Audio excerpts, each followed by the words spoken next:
అన్న నమస్తే. నమస్తే అన్న. ఏం పేరు అన్న? సోమేశ్వర్ అన్న. సోమేశ్వర్. ఏం చేస్తుంటావు? నేను ప్రైవేట్ జాబ్ చేస్తూ ఉంటాను. ఓకే. సో మరి జూబ్లీహిల్స్లో ఉప ఎన్నిక వస్తుంది కదా, సో ఎట్లా ఉంటుంది మరి ఉప ఎన్నిక? ఎట్లా ఉన్నాయి? 3 పార్టీలు అయితే ప్రచారంలో తిరుగుతూ ఉన్నాయి కదా. 3 పార్టీలు అయితే చాలా గొప్పగా ప్రచారాలు చేస్తూ ఉన్నాయి, కానీ ప్రస్తుత పరిస్థితులు ఎట్లా ఉన్నాయంటే ప్రజల లోపల కాంగ్రెస్ ప్రభుత్వంపై కొంత వ్యతిరేకత అనేది కనబడతా ఉన్నది.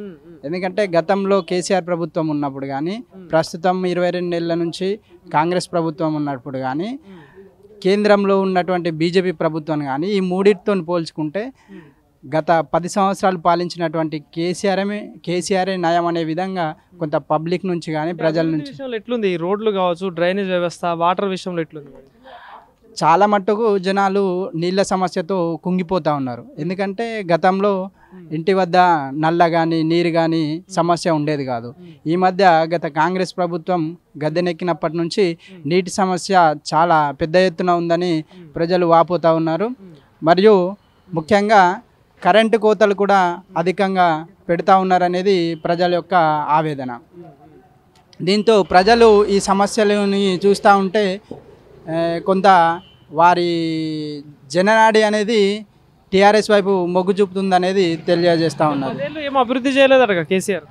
10 ఏళ్ళు అభివృద్ధి చేయాలి అనేది అది చాలా తప్పు. ఎందుకంటే గత సమైక్యాంధ్రలో ఉన్నటువంటి తెలంగాణ నాటికి నేటికి అనేక విధాలుగా అనేక రకాలుగా అభివృద్ధి చెందింది. ఎందుకంటే ఫ్లైఓవర్లు కావచ్చు, ప్రజలకి యొక్క సంక్షేమ పథకాలు కావచ్చు, మన శాంతి భద్రతల విషయాలు కావచ్చు, అనేక విధాలుగా కేసీఆర్ ప్రభుత్వంలో చాలా లబ్ధి పొందిరు అనేది నా. ఇంతకుముందున్న ఎమ్మెల్యే పరిస్థితి ఎట్లుండే? మాగంటి గోపీనాథ్ చేసిన పనులు.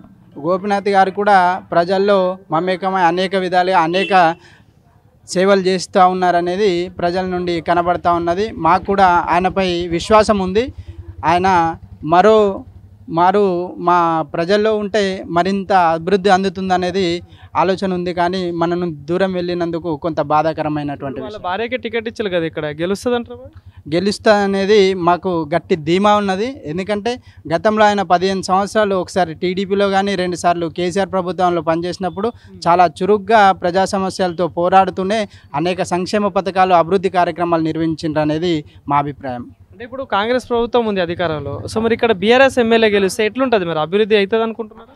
ప్రస్తుత పరిస్థితులు ఎలా ఉన్నాయంటే 22 నెలల పాలనలో కాంగ్రెస్ అధికారంలో ఉంది, కానీ ఈ బై ఎలక్షన్ అనేది ఉప ఎన్నిక అనేది రాష్ట్ర వ్యాప్తంగా ప్రభావితమైనటువంటి ఎలక్షన్.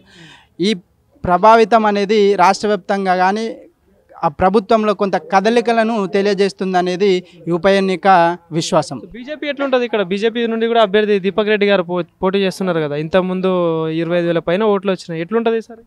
బీజేపీని దాదాపు ప్రజలు అధిక మొత్తంలో ఆలోచించేది ఏంటంటే కేవలం పార్లమెంటుకు మాత్రమే విద్యావంతులు కానీ ఉద్యోగస్తులు కానీ పార్లమెంటుకు ఓటేయాలనే ఆలోచనలో ఉన్నారు. కానీ స్థానికంగా మాత్రం జాతీయ పార్టీలు ఉండొద్దు, ఖచ్చితంగా ప్రాంతీయ పార్టీలతోని అభివృద్ధి అనే కోణంలో ప్రజలు ఆలోచిస్తూ ఉన్నారు. పోటీ దాదాపు గోపీనాథ్ సునీత గారు ముందంజలో ఉంటే వెనుకంజలో రెండోసారి నవీన్ యాదవ్ ఉండొచ్చు, కానీ బీజేపీ 3వ అవకాశానికి పోయే అవకాశాలు ఉన్నాయి. ఖచ్చితంగా దాదాపు గతంలో కానీ ఇప్పుడు కానీ పరిస్థితులను పోల్చుకుంటూ ఉంటే 30,000కు పైగా మెజార్టీతో సునీత గోపీనాథ్ గారు విజయం సాధిస్తూ ఉన్నారు.